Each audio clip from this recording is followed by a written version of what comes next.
Kristus kami sudah berdoa dan mengucap syukur. Amin.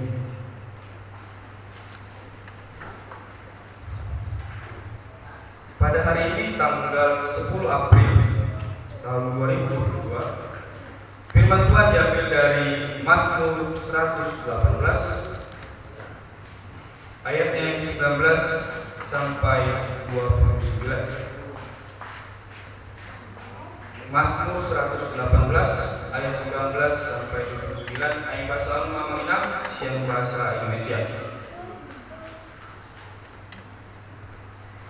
Bukakanlah pintu gerbang kebenaran, aku hendak masuk ke dalamnya, hendak mengucap syukur kepada Tuhan. Inilah pintu gerbang Tuhan, orang-orang benar akan masuk ke dalamnya. Aku bersyukur kepadamu, sebab Engkau telah menjawab aku dan telah menjadi keselamatanku. Batu yang dibuang oleh tukang-tukang bangunan telah menjadi batu penjuru. Hal itu terjadi dari pihak Tuhan, suatu perbuatan ajaib di mata kita. Inilah hari yang dijadikan Tuhan, marilah kita bersorak-sorak dan bersukacita karenanya. Ya Tuhan, berilah kiranya keselamatan. Ya Tuhan, berilah kiranya kemunjuran. Diberkatilah dia yang datang dalam nama Tuhan. Kami memberkati kamu dari dalam rumah Tuhan. Tuhanlah Allah, Dia menerangi kita. Ikatkanlah korban hari raya itu dengan tali pada tanduk mesbah. Allahku Engkau, aku hendak bersyukur kepadamu. Allahku, aku hendak meninggikan Engkau. Bersyukurlah kepada Tuhan sebab Dia baik, bahwasannya untuk selama-lamanya kasih setianya. Kita sambut dengan nyanyian.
Kita lihat Al-Menginang pada Mazmur 118 pasal 5. Di situ dikatakan, pemazmur bersaksi dalam kesesakan, aku berseru kepada Tuhan.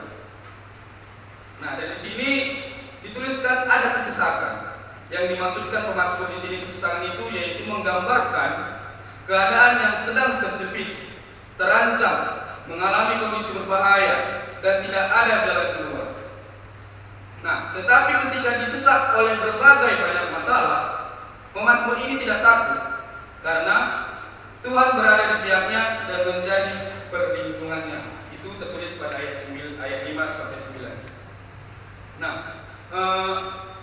di sini ada sebuah cerita dari pengalaman saya pribadi ketika pelayanan CP pertama di DKPA Resort Padang Bola, yaitu bersama Amang Pendeta Benjamin Matondang.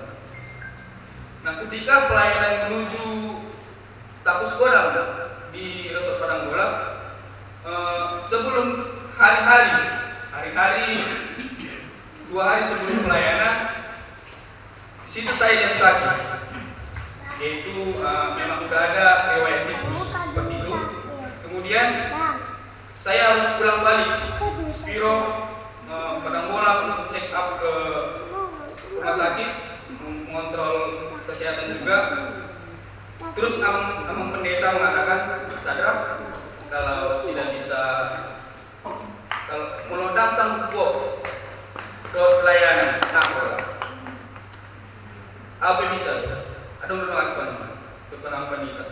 Terus dokter, saya bisa aman, saya pasti bisa. Jadi saya kejarlah dari Sipiro ke Padang Bola untuk mengikuti pelayanan berangkat hari Sabtu. Kemudian badan ini sudah meriang sekali, sudah panas tinggi. Terus berhentilah di Merapian di AA. Aduh, waktu memang air godang sebelum Tapus Godang ini. Aduh, mesi air kegodangan sungai besar, Simai Maradian, baru Maroban kami aduan nak mengukur panas termometer. Gua kan termometer sensibiro, cek suhu, bayan mesor, cek suhu mak. Tapi mau 79 mak.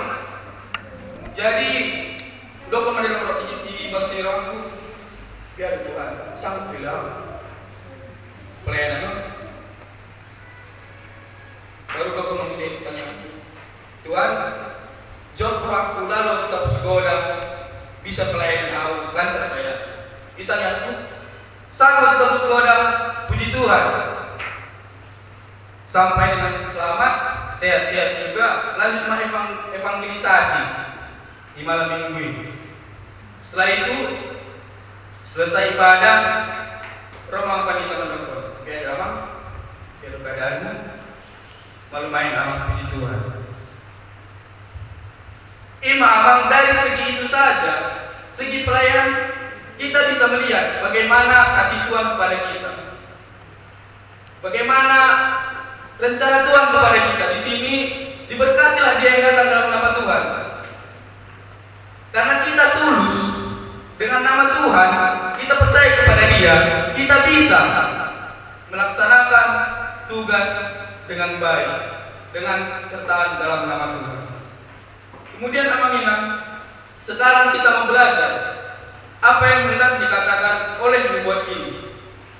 Dalam ayat 19 sampai 21 dikatakan, bukakanlah aku pintu gerbang kebenaran, inilah pintu gerbang Tuhan, dan ada ucapan syukur kepada Tuhan, sebab telah menjadi keselamatan bagi sang pemazmur.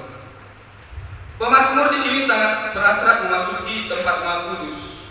Allah di sana, ia ingin memuji kemuliaan Dia yang datang dalam nama Tuhan dan berseru, bukakanlah pintu gerbang kebenaran. Begitulah pintu gerbang bait suci disebut, karena pintu itu tertutup bagi orang-orang yang tidak bersunat, orang asing tidak boleh datang kepada mereka, karena korban-korban yang dipersembahkan disebut korban yang benar. Kemudian Amang Inang, kita harus masuk ke dalamnya, masuk ke tempat yang Maha Kudus sedalam mungkin dan mengucap syukur kepada Tuhan. Tugas kita di dalam pintu gerbang Allah bukan mungkin pasti ialah memuji Allah. Karena itu kita merindukan pintu-pintu gerbang dibukakan bagi kita, sehingga kita semua bisa diselamatkan. Kemudian nama menginap. Ada yang sapa-sapa.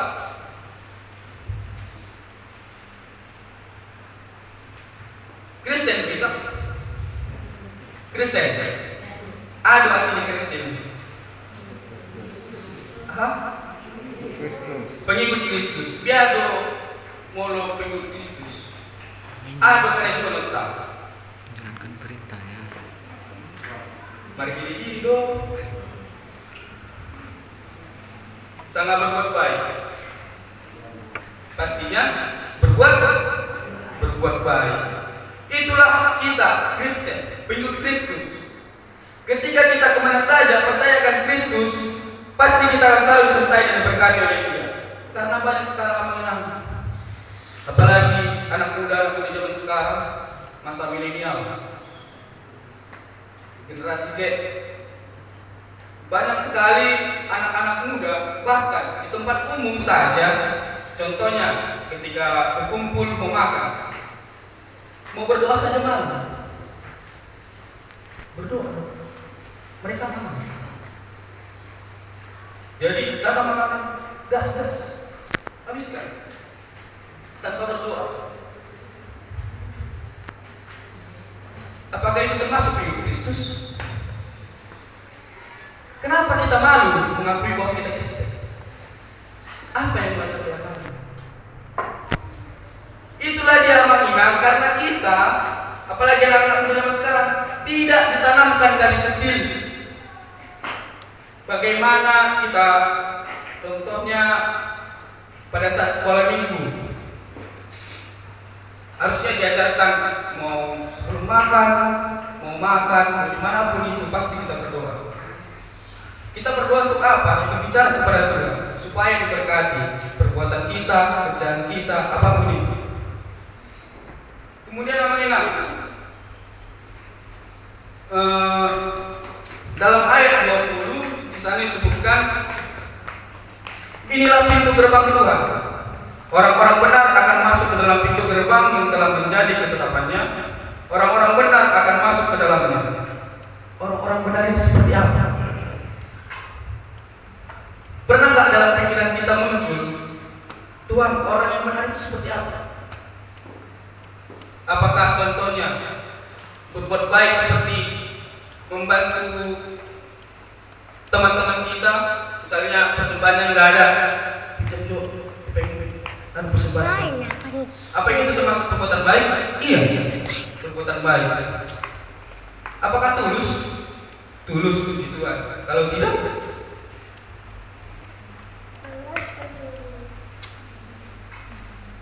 bagaimana? Kemudian apa ini?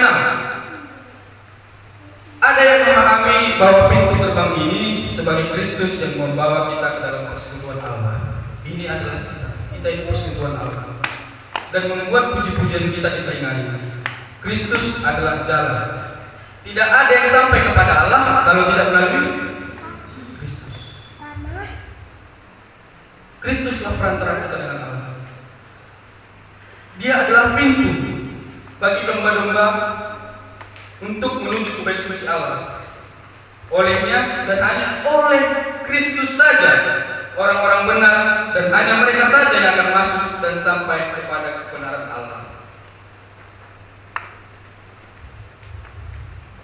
Bagaimana?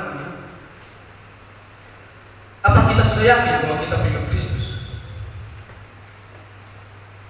Apakah kita percaya bahwasannya kita adalah pengikut dari Kristus? Karena banyak sekali orang-orang itu hanya capnya saja Kristen, istilahnya Kristen KTP. Aku Kristen, gereja, baik, keluar berdoa berbedai, suntik doang, mobil, masuk umum. Pada saat ibadah berdiri-diri, istilahnya bercanda, joki kawan, ibadah, main game, saat ibadah. Apa gitu termasuk main Kristus? Dia gereja, tapi dia main game.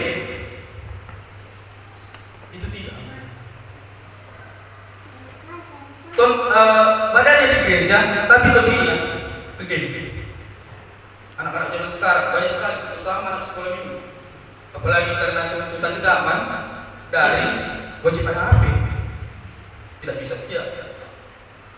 Bagaimana belajar, tuntutan dari sekolah online semua, absen segala macam.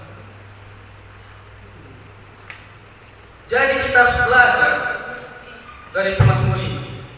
Bagaimana sebenarnya orang benar yang bisa masuk ke bait suci Allah. Karena di sini pemazmur mengatakan, bersyukurlah kepada Tuhan sebab Ia baik, bahwasannya untuk selama-lamanya kasih-Nya. Aduh, lagu ini. Bahwasannya untuk selamanya kasih setianya, kasih setianya. Itu makna. Kita harus yakin bahwasannya kita benar-benar hidup menurut dan ajaran oleh Kristus. Kemudian ada mengingat banyak sekali orang-orang ada sahabat-sahabat ini. Ada 3 mengenai duduk sampai di Mandala Sena. Ada gaul saya di Halak Batak ini. Ada nomor itu? Nomor 6? Gaul. Apa jolo? Susah memaafkan. Itu tidak sulit kita memaafkan. Yang kedua, sulit meminta maaf. Itu tidak benar. Yang ketiga, susah bayar hutang.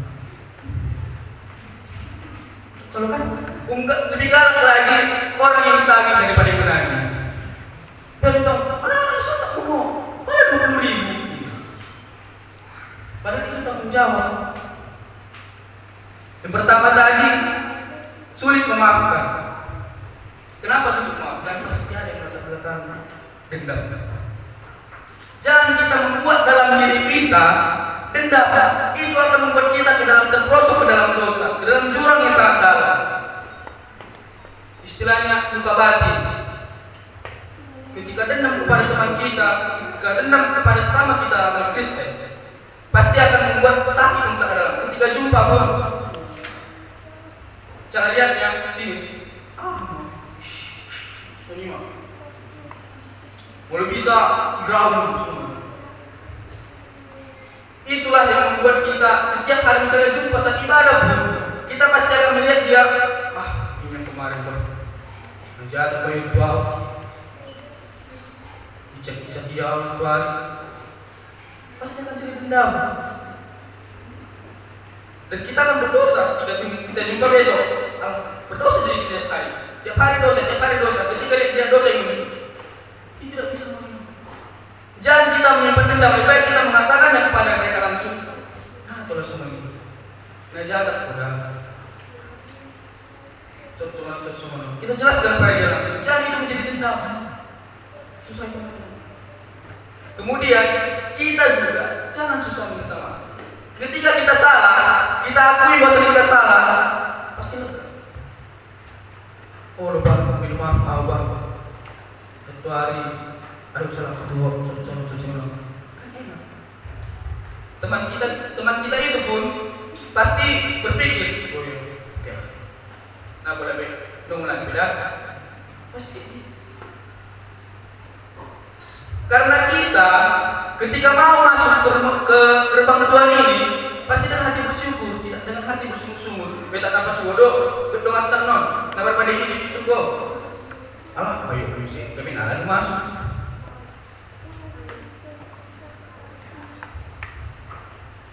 Karena ketika kita memasuki surga harus dengan hati yang bersyukur, dengan hati yang penuh sukacita, tanpa dendam. Masuki gerbangnya dengan hati bersyukur. Harus bersyukur amanah. Jangan bersyukur-syukur. Apa yang ada dalam diri kita harus syukuri. Mau bagaimana pun. kita harus bisa mengerti bagaimana situasi teman-teman kita, saudara-saudari kita. Ataukah mereka sedih, ataukah mereka bahagia, sukacita maupun dukacita. Kemudian namanya apa? Bagaimana cara kita supaya bisa masuk ke dalam gerbang suci Allah? Yaitu tadi, bersyukur, bersukacita. Kasihlah sama manusia seperti kamu kasih dirimu sendiri. Kita harus kasih diri kita, baru kita kasih orang lain. Berbuat dulu baik kita bagaimana yang baik, kita berbuat baik. Karena apa yang kita tanamkan dalam diri kita, kita pasti akan lakukan juga kepada orang-orang. Kita tanamkan dalam diri kita dendam, kita berikan kepada orang dendam. Kita tanamkan dalam diri kita kasih, pasti kita dapat kasih. Jadi amanah bagaimana situasi keadaan kita harus berusaha membuat yang terbaik, menjadi yang terbaik untuk orang-orang di sekitar kita. Kemudian janganlah kita bersungut-sungut, karena Tuhan sudah memberikan rancangan yang terbaik bagi kita, domba-domba. Dia tidak akan membiarkan kita tersesat. Kita golongan ini batal. Kitalah anak-anak Tuhan yang akan menjadi penghuni surga, terutama buat muda-mudi, anak sekolah minggu dan muda-mudi. Kita adalah bunga-bunga gereja. Jadi kita selalu yang terbaik. Apa yang disampaikan orang tua kita maupun orang-orang yang di sekitar kita dengarkan. Yang baik yang jahat kita saring, yang baik kita lakukan, yang jahat kita jauhi. Jadi yang benar dan saudara-saudara yang dikasihi oleh Tuhan, kita harus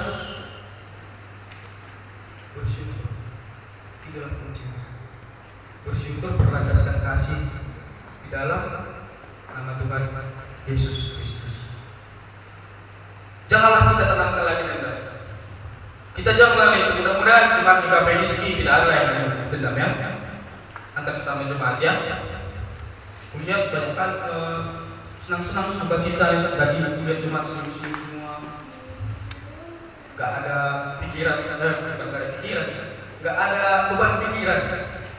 Jauhkanlah beban pikiran itu agar bisa kita melaksanakan tugas-tugas kita yang baik. Karena ketika ada yang menjanggal pikiran kita, pasti kita akan sakit.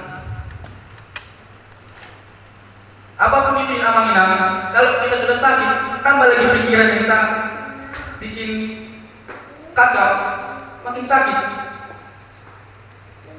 Itu pasti akan susah. Jadi amang-inang, untuk kedepannya kepada kita sebagai umat Tuhan, domba-domba Tuhan, kita sebarkanlah bagaimana itu sebenarnya pengikut Kristus. Kristen, pengikut Kristus. Jadi kita harus menyebarkan kasih, sukacita, dan damai sejahtera. Tanpa ada sungut-sungut, tanpa ada embel-embel somon. Alah Tuhan, jangan. Kita lakukan yang sanggup kita lakukan. Kita berusaha selain itu bisa. Karena selain kita memiliki dan kita bisa menikmati, dan kita juga berbagi kepada teman-teman seiman kita. Demikian firman Tuhan, kita sambung dengan nyanyian.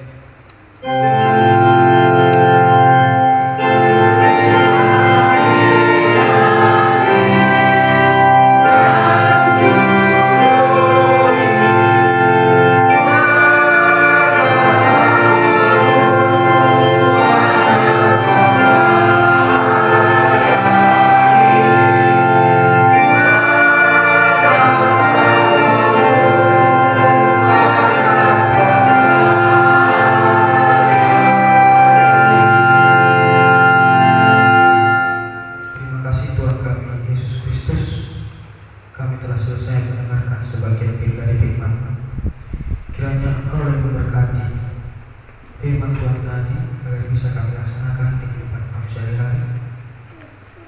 Kami tidak ingin lepas dari kasih karunia Bapa. Engkau terus memegang tangan kami. Kemana pun kami melangkah, Engkau yang menemani kami Bapa. Supaya kami dijauhkan daripada jahat, dijauhkan dari malapetaka dan musibah-musibah yang tidak ingin anak-anak mengalami Bapa. Kiranya kasih karunia Tuhan tiada berkesudahan dan kasih setia tetap kami rasakan di kehidupan kami sehari-hari. Hanya dalam nama Yesus Kristus kami sudah berdoa dan mengucap syukur. Amin.